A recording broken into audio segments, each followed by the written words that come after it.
last week we talked about abundant life, and I really spent some time this week thinking about abundant life because we read that verse last week where Jesus said, I came to give life, and not just life, I came to give abundant life. And for me, my thought process was, well, what does abundant life mean?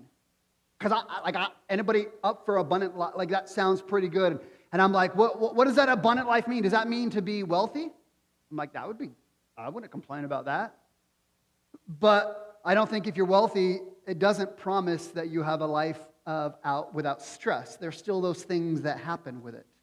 Maybe abundant life is just that you are healthy and your body works good. But guess what? Sometimes, even though your body's good, relationships struggle. Then I'm like, well, if we can just get a relationship and have the relationship be perfect, but then something else goes wrong. And really just wrestle with this idea, what does it mean for us to have abundant life? And it took me back to think about my childhood. And I know this is not everybody's experience when you were a child, but do you remember, like as a child, when your mom or dad would tuck you into bed, right? They would tuck you in, they'd sing a song, maybe they'd do their prayers or whatever it happens to be. When you got tucked in at bed, didn't you just feel safe?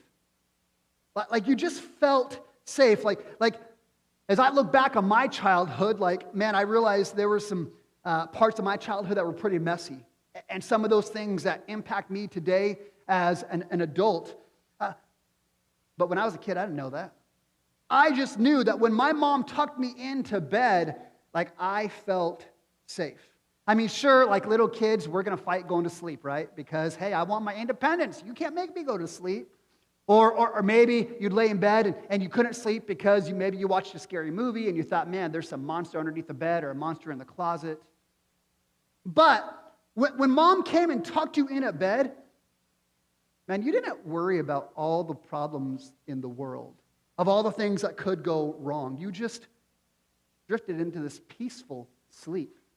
You didn't worry about the weather turning violent and having a bad storm come and maybe the big tree in the front yard falling into it. You didn't worry about that. As a child, when you got tucked in at bed, you didn't worry about whether or not the bills were going to get paid for the house. You didn't worry about whether the stock market was going to crash. You didn't worry about those things. You were in bed, comfortable and feeling safe because you knew there was a parent that was in charge. This is why so often for little kids, their parent becomes like a superhero figure. Because they just know, man, mom's in charge. That was for me. My dad died when I was young, and mom was the one who was in charge. And I'd go to bed, and I just knew she had it. I knew she'd figure it out. Whatever it was, she always just figured it out. I knew she loved me. So when mom came and put me to bed, man, it was just this feeling of being safe.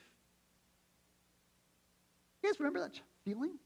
Tucking in bed, and you're like, man, mom's got it. Dad's got it. Mom and dad are in charge. Maybe that is why superhero movies are such a big deal, right? Anybody into the Marvel mania superhero movies? There are those things are so crazy. There are 34 movies, okay? Those 34 movies from the Marvel universe have brought in over $30 billion, okay? I think we got a thing for superheroes, right? In fact, a number of years ago when Endgame was coming out, my kids were like, hey, Mom and Dad, you need to watch the whole thing. So we started, whatever the first one was, maybe it was Iron Man, I don't know, whatever the first one was, and we watched them all the way through. Man, that was like 70 hours of my life. That's a lot of time. Why are those superheroes so popular? Why do we thrive to go watch those Marvel superheroes? Maybe it's because it's just like when we were children, that we long to know that someone is in charge, that deep within our hearts, there's this need to know that somebody's got this. When everything hits a fan, somebody's in charge. This is why we love the idea that when things go south, Captain America, he's going to call the Avengers. He's going to be like, yo, Spider-Man, let's go. Hey, Thor. Hey, Hulk. Hey, Black Widow. And I'll just say this, I still don't even know what Black Widow's superpower is. What does she do? She doesn't have, she's not, she can't fly. Okay, that's a side story. I don't get her. I don't get her. But the superheroes give us this idea. Somebody's going to take care of us. Somebody can fix what's gone wrong. Somebody can lead us to peace. Go Avengers. And then as I think about like adulthood, where I am now, I think what robs me today of abundant life? And maybe it's just me, but if I'm going to be honest, what robs me of abundant life is probably just the weight of the world, right? Life is hard. My wife and I, we've got 5 kids, and I'm proud of our kids. Our kids are amazing. They're doing great. But as our kids get older, I have to acknowledge, like, I have this fear that I haven't trained them well enough. I have this awareness of my failures, of areas I didn't press into, areas I didn't disciple, areas I didn't do a good job in. The weight of the world on me, my kids' future.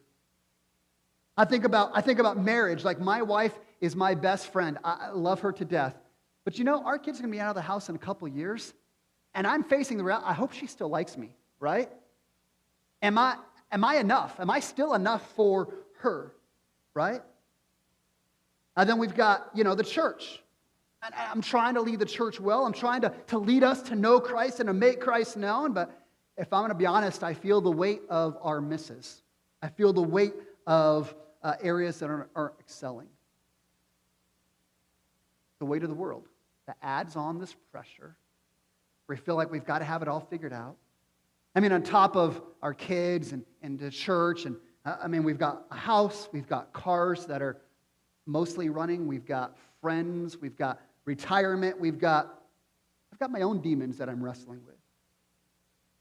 And I'll be honest, I have the weight of all these things, and then I begin to think about, well, where's abundant life? Because I just feel the weight of the world on my shoulders. And what's interesting is people respond to the weight of the world in different ways, right? Some people respond and they just become controlling. Like, maybe you know this person where they feel like, hey, if this is abundant life, I'm going to control everything. I'm going to control the kids. I'm going to control my spouse. I'm going to control my job. And you're working so hard to control everything. You're wound so tightly. Does that sound like abundant life? Others, you're doers, right? You feel the weight of the world, and you're like, man, I'm going to force things to happen. I'm smart enough. I'm strong enough. I'm capable enough. I'll just go and figure it out and make it happen on my own. A little exhausting. Is that abundant life? What others do is we begin to fake it, right? If I'm supposed to have abundant life, man, I'm going to fake it. I'm going to look the part of I'm going to have my life be like an Instagram reel where it's all the positive things, and I'm going to hide all the negative things and hide all the difficult things just so that way it looks like, man, I'm living the part. I'm living the life. Others, not controlling. It's not forcing things to happen. It's just fake. It's just numbing it. You just numb it. You escape. Man, I feel like, the weight of the world is so difficult. This is not what God promised me, so I'm going to escape. I'm going to numb what's hard with whatever I need to help me forget. And I think about this is a way so many of us live our lives. And here Jesus came and said, I came to give life and a life abundant. And the question is that what we're living? Are we experiencing abundant life? See, we're in this series for the last couple of weeks that we're calling I Am, where we're looking at these statements that Jesus made in the Gospel of John, where he said, I am. And they're significant because these statements, Jesus is identifying himself as God. He says, I am God, and then he applies this statement to areas of our greatest brokenness and our greatest need. So the first one, Jesus said, I am the bread of life, which means that hunger deep within our soul for peace and satisfaction is actually fulfilled in him. We looked at how Jesus said, I am the light of the world. That as we think about, man, I wish I knew the path to go, Jesus says, I am the light. I will lead you to life. Last week, we saw from John chapter 10 where Jesus says, I am the door that leads to salvation and leads to abundant life. And this is where, the end of last week's message, I kind of sat and said, okay, Jesus, if you're the door that leads to abundant life, how do you lead me to that? Because I don't know about you, but that sure sounds really good to me. That's what I want. And in today's passage, Jesus is going to answer how we get that abundant life. He says, I am the good shepherd. In fact, here's verse 10 and 11. Jesus says, the thief came only to steal, kill, and destroy. But I came that you might have life, you might have it abundantly. And then he says, I am the good shepherd. Now again, a little bit of context for what we're reading here. Jesus is contrasting himself with these religious leaders, the Pharisees. The Pharisees were the religious leader of God's people. They were supposed to lead the people of God to God and lead them to abundant life. But those leaders were failing miserably. In fact, if you're one of those people that likes to write in your Bible, you might write Ezekiel 34 right next to John 10:11. Because in Ezekiel 34, God is actually condemning the worthless shepherds, the worthless religious leaders in Israel. He's condemning them for a bunch of things, all centered on this one idea, that they are not loving the sheep. They're not loving the sheep of God. They're simply using them. He accuses them and said, man, you're not feeding the sheep like you're supposed to feed the sheep, but you're not feeding them. Rather, you're using the sheep to feed yourself. He says you're supposed to shield and protect the sheep, but you're not protecting them. You're actually shearing their wool for your own profit. He says you're supposed to bind the wounded sheep. You're supposed to go after and search for the lost one. And God says you're not doing that. Rather, you are abandoning the sheep because it's just inconvenient and difficult. He is condemning the shepherds for failing to do what God has called them to do. And just a little sidebar here. It's unfortunate that there are some Christian leaders who still do that same thing today. Right? They're not loving the sheep. They're not loving the people of God, using them.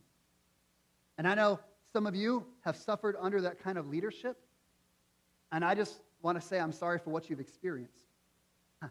It is all too common in our day and age. And I tell you, as we planted Restoration, one of the things we keep coming back to here at Restoration is we keep coming back to Jesus.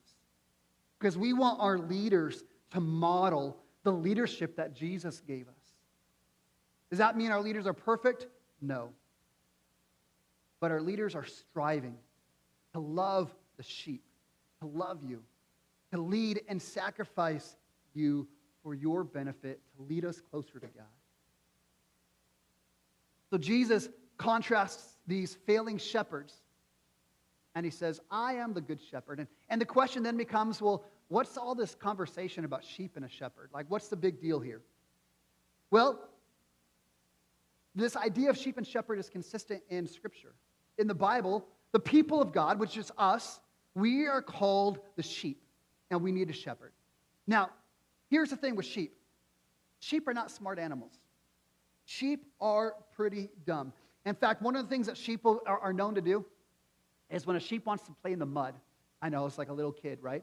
They'll lay down on the ground, they'll roll onto their back, all right? And they'll roll around in the mud. But the problem is, because of all the wool they get high-centered, and they can't get off their back. And they will stay laying like that. And if nobody comes and rescues them, they will die upside down. They're dumb. They're dumb animals, right? Sheep, they're not good fighters. They're not going to be able to enter a battle with an enemy and survive. In fact, you know what you call a sheep without a shepherd? You call it dinner, right? That's what it is, right? In fact, there's a story. Sheep are followers. And there's a story from a couple years ago. This is a true story, okay? True story.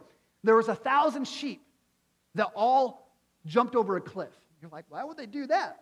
Well, because one sheep followed another, and another, until all of them. Now the good news is only 500 of them died, because the first 500 died, and the second 500 had a nice soft pillow to land on. Come on, that was good. Okay, I don't know if the second 500 really lived, but 1,000 really fell over the cliff. It's great.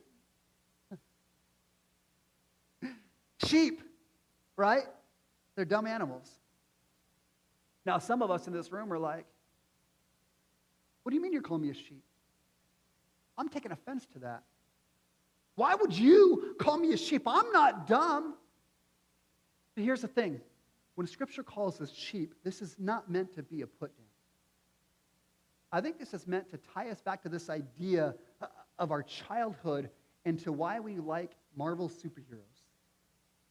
Because within us, there's this innate need for a leader, for someone to guide us. Identifies that we have this need within us for a shepherd. In fact, I was thinking about this. King David was probably the greatest king that Israel ever had. I mean, successful in every way. He was no dummy. Yet, David is the one who wrote, "The Lord is my shepherd." And let me tell you what, when he says the Lord is my shepherd, this is not him saying, "Oh, poor me, I'm just a dumb little sheep." No, this is David bragging. He's saying, man, I might be king, but the Lord is my shepherd. I've got it good. Because God is my shepherd that leads me to still waters and green pastures. For David, man, it is so good that I'm a sheep, because that means the Lord is my shepherd. He's in control and leads us to abundant life.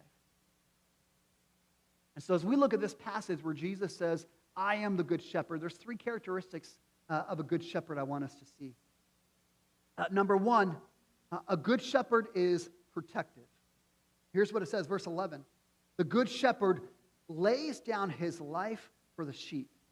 He who is a hired hand, not a shepherd, he doesn't own the sheep. So when he sees a wolf coming, he leaves the sheep and flees. And a wolf snatches them and scatters them, and he flees because he is a hired hand and cares nothing about the sheep. You see, the good shepherd, he is committed to protecting the sheep, even to the point that he's willing to die on behalf of the sheep. In fact, you remember last week we talked about, again, most of us aren't shepherds in here. Most of us have little experience with sheep. But when they were writing this passage in the Old Testament times, they had these sheepfolds, right? And the sheepfold was basically a fenced yard with a single entrance into it. And what would happen is the shepherd would come and bring his sheep in for the night. They'd bring all the sheep into the safety of the sheepfold, and then the entrance would be wide open. And so the shepherd would literally lay down in front of that gate, in front of that doorway. The shepherd would become the barrier to the sheep. That nothing gets into the sheep unless it goes through the shepherd. And you begin to think about that for our lives. Like if we have placed our faith in Jesus, if we're a Christian, that we have this sheepfold of our life, and Jesus literally is laid down at the entrance and says, nothing gets in to your life except through me. You know how remarkable that is? Do you know how awesome that is? That you can think about whatever hard thing you faced this week, whatever difficult thing you went through. How would your perspective change if you knew, not that it was caused by God, but it went through him? Because he has a plan and a purpose to use it for your good. Like how transformed would our lives be if we understood that God was the protector for us? And when he allows things in, whatever the difficult thing is, there's a purpose behind it. In fact, the idea of this protection is what David wrote in Psalm 139. When he says, where can I go to escape your spirit? Where can I flee your presence? If I go to heaven, you're there. If I go to Sheol, this is the Old Testament word for any place with cats. Actually, it's the Old Testament word for hell, if we could just clarify that, right? He says, if I go to Sheol, you're there.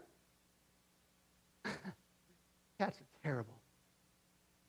Verse 9, if I fly on the wings of morning and I dwell in the uttermost parts of the sea, even there your hand will lead me, and your right hand shall hold me. This is the idea that God, as the shepherd, is our protector.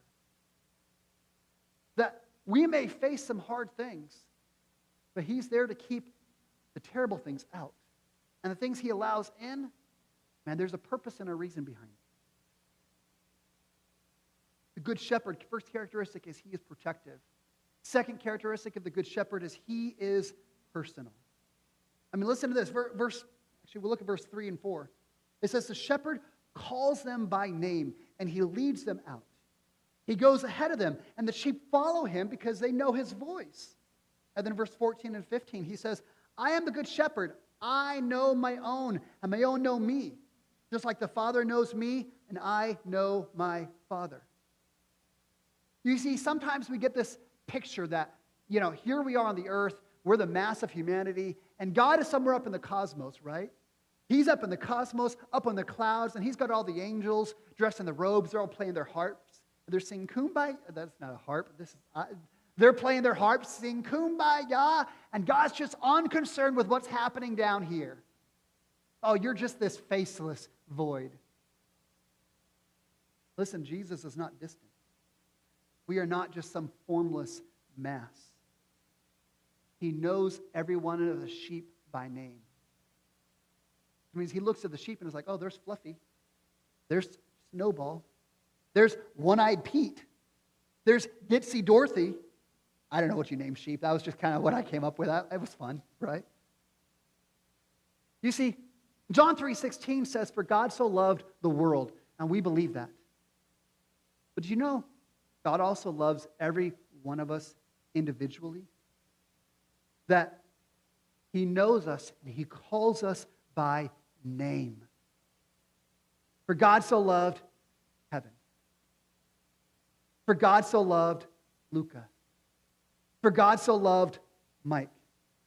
For God so loved every one of us by name. In fact, Jesus said in Luke chapter 12 that every hair on our head has been numbered by him.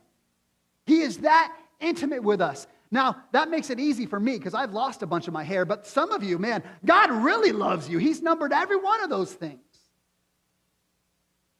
Psalm 139. We already talked about Psalm 139. David writes and says, how precious are your thoughts to me. If I could count your thoughts, they would outnumber the sand. You hear that picture that David just gave us? That if we went to the beach, Cabo San Lucas, sounds like a great place to be. Someplace warm, a warm beach. If we went to the beach and we picked up a handful of sand and let it run through our fingers, every grain of sand represents a thought that God has about us. This isn't a thought that God has about humanity and about the world. And no, this is individual thoughts that God has about you. He cares intimately every one of us. In fact, this is why the Apostle Paul, why he says that when we understand the love of God that he has for us, it's why we can respond to him and say, you are my Abba Father. That means you are my God. You're not the God. You're not a God. You are my God. You're my Father. You're my God. You're my Dad. Abba Father. Because he cares that intimately for every one of us personally. Like I know that there are many of us, many in this room, we long to be someone special. Do you know you are? Do you know you are to God? Like we yearn to matter to somebody. You matter to God. And you know why this is significant? Because he's the source of our validation and affirmation and belonging and acceptance. We all deal with these desires to belong, to be loved. We desire to be told, you matter, you're important, you're significant, you're wanted. I mean, let's just be honest. This is why there's many of us as adults, we're jacked up because we didn't get that affirmation in childhood. It's the struggle for real life. And this is why I love this fact that we have a shepherd who adores you, who knows you personally, who chose you, who chose to set his love and favor upon you. We have a shepherd who looked across humanity and says, I know you by name. I've chosen you. I've chosen to set my love and favor on you, and I will never leave you nor abandon you. How good is that? The Good Shepherd, protective. He's personal. Number 3, the Good Shepherd is sacrificial. Listen to this, verse 11. The Good Shepherd lays down his life for the sheep. Verse 15, I lay my life down for the sheep. Verse 17, he says it again. I lay down my life that I might pick it up again. Oh, verse 18, it's again, I lay my life down of my own accord. 4 times in these few verses, he says, I lay my life down. You know what's crazy about this? Do you know that a shepherd's life is worth a lot more than a sheep? I mean, do you know that? I mean, anybody know the name Timothy McCarthy? Is that name familiar to anybody? Timothy McCarthy? All right, here's who he is. He was a Secret Service agent during the attempted assassination of Ronald Reagan, who literally stepped in front of the president and took a bullet to the chest. That guy's pretty awesome, right? Have you ever heard of a president taking a bullet for a Secret Service agent? That doesn't happen, right? See, a shepherd's life is so incredibly more valuable than the sheep. It's not even close. Yet Jesus says, I'm the good shepherd who lays my life down for the sheep. That doesn't make sense. That doesn't make sense. Why? Jesus, why would you do that? Your life is more valuable than... Why would you do that? Because he loves us. Because he loves us. This is the idea that the shepherd, he voluntarily lays his life down for us. In fact, this idea of him volunteering, giving his life for us, man, there's so much theology that comes out of this. Like, I'm going to throw a couple of theological terms for you. You may not have any care, but this is where they come from, this idea of propitiation, which means they're turning away of the wrath of God as a just judgment for our sin by the sacrifice of Jesus on the cross. That he willingly went to the cross for us. Vicarious or substitutionary atonement means Jesus took the place of mankind and suffering the penalty for our sin. Like this right here is the message of Christianity. Jesus in our place. The shepherd whose life is incredibly worth more than us. Loves us so much. But he lays his life down on our behalf so we can be made right with God. John 3:16, for God so loved the world, for God so loved Kevin, for God so loved you, that he gave his only begotten Son, that if you would believe in him, you would have eternal life. That is the Good Shepherd. How do you know the true shepherd? True shepherd is protective. He is personal. He is sacrificial. In fact, as I've thought about being in leadership for the last, 20 years, there may be no better model of leadership than that right there. An example of Jesus. Now, I come back to this idea of abundant life. Because Jesus said the thief comes to steal, kill, and destroy. But Jesus came to give life, and not just life, but life abundant. And then immediately after he says, I came to give abundant life, he says, I'm the good shepherd who protects, who is personal, and who is sacrificial. You know what that tells me?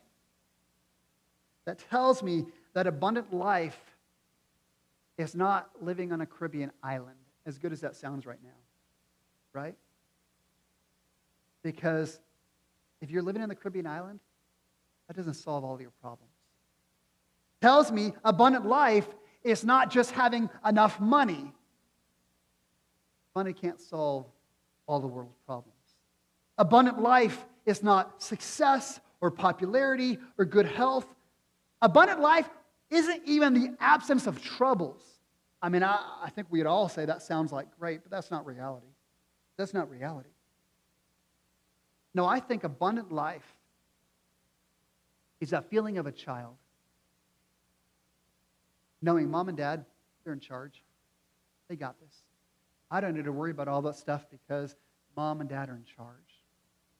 Abundant life is in the Marvel universe where no matter how bad things get, no matter what Thanos does, the Avengers are going to come and fix what's gone wrong. In fact, here's the summary for this passage for us. The abundant life is us following the Good Shepherd who protects, who is personal, and who is sacrificial, sacrifices his life for us. Again, we are the shepherd. We're not the shepherd. We are the sheep. And that's not a put down. That's not a put down. It's a blessing. And we have a shepherd. We have a good shepherd who leads us beside still waters to green pastures. We have a shepherd that even when we walk through the valley of the shadow of death, and we will, it's difficult, it's life, but even when we walk through the valley of the shadow of death, the shepherd is with us. His rod and his staff, they comfort us. Abundant life is us walking with the shepherd. In fact, I thought about this. Let's do a little experiment. Let's have a little fun this morning, okay? If you're over the age of 30, what I want you to do, think back 15 years ago. 15 years ago. Think about 15 years younger. How many of you look back at that guy and were like, man, that guy was amazing. That guy had all the problems figured out. I mean, I thought about this. Like, our church is 12 years old, which means I've been preaching since I was about 30. Now, you can go online and you can listen to some of my messages from 12 years ago. I listened to them and I'm like, who was that guy? That guy was an idiot. Like, I feel like if you were here 12, I owe you an apology. Like, holy moly, that guy, I don't know what was wrong with that guy. But you know what? Man, 12 years ago, I was confident. I had it all figured out. Isn't it funny how you get a little bit older and you look back and you're like, man, I used to be like, oh, I thought I had it all figured out. Oh, little did I know. I mean, I think about 30-year-old me. I think back when I was a teenager. Oh, teenagers, we know everything. You get a little life behind you and you're like, holy moly, I was a dumb little kid. I knew nothing, right?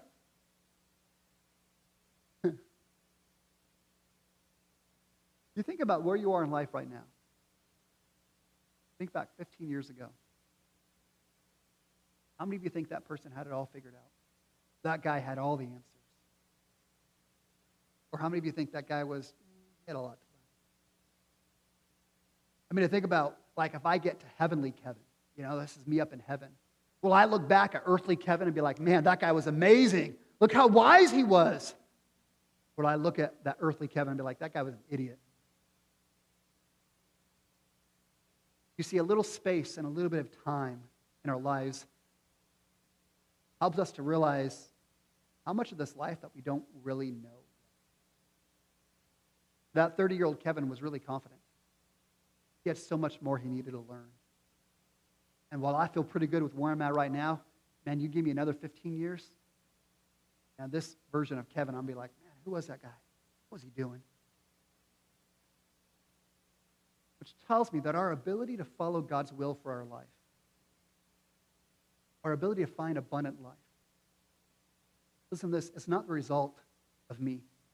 It's not the result of my understanding. It's not the result of my greatness. It's not the result of my wisdom of knowing how to live life. Our confidence in following God, of finding abundant life, is not because we have it all figured out, not because we're so smart. See, Jesus, he never said, my clever little human beings, they'll figure it out, and then everything will be just fine. No, what Jesus said is, my sheep, they hear my voice, And he says, I lead them. My sheep hear my voice, and I lead them. Which tells me that the key to abundant life, the key to a happy life, the key to a peace that passes all understanding, it's not me being smarter. It's not me figuring life out. It is simply me following the shepherd. That as we long for this abundant life, it's not because we're smarter. It's not because we're stronger. It's not because we're better. Abundant life is simply us following the shepherd. Which that means that the best life that we can live is about getting as close to the shepherd as we can. If we want abundant life, the question is, are you hanging with the shepherd? Because the closer your proximity is to the shepherd, your security goes up, your safety goes up, your satisfaction goes up, your confidence goes up. The closer you are to the shepherd is where abundant life is found. So then we just ask that question. How do we get closer to the shepherd? If abundant life is found from us following the shepherd and we need to be closer, how do we get closer to the shepherd? These things are not difficult. They're not rocket science. You want to get closer to the shepherd? You got to read his word. You got to be in his word. Jesus said, my sheep hear my voice. And I'm just going to say this. I'm going to guess most of us in this room, we don't read this book enough. Oh, we talk about religious things all the time. We like and we share all those religious things, all those cute sayings on social media. We sing Christian songs. But I'm going to guess that there's many of us in this room that are literally starving our faith, starving our relationship with God, because we are not in his word he's given to us. We spend all this time reading and listening to things about spiritual things. Oh, here's how God says to do this. Here's how God says to do that. When he's given us his literal word right here. You want to get closer to the shepherd? Man, prioritize being in his word. You want to get closer to the shepherd? Prioritize being in community. You see, sheep, they're like a herd animal, right? I mean, they might be followers, but the reality is sheep, they need each other for life. Now, life in community is hard, right? Here's one of the things, sheep bite. Sometimes sheep, they bite, right? But the beautiful thing in community is when you're in this Christian community that is actually pursuing the things of God together, there is this mutual love for one another.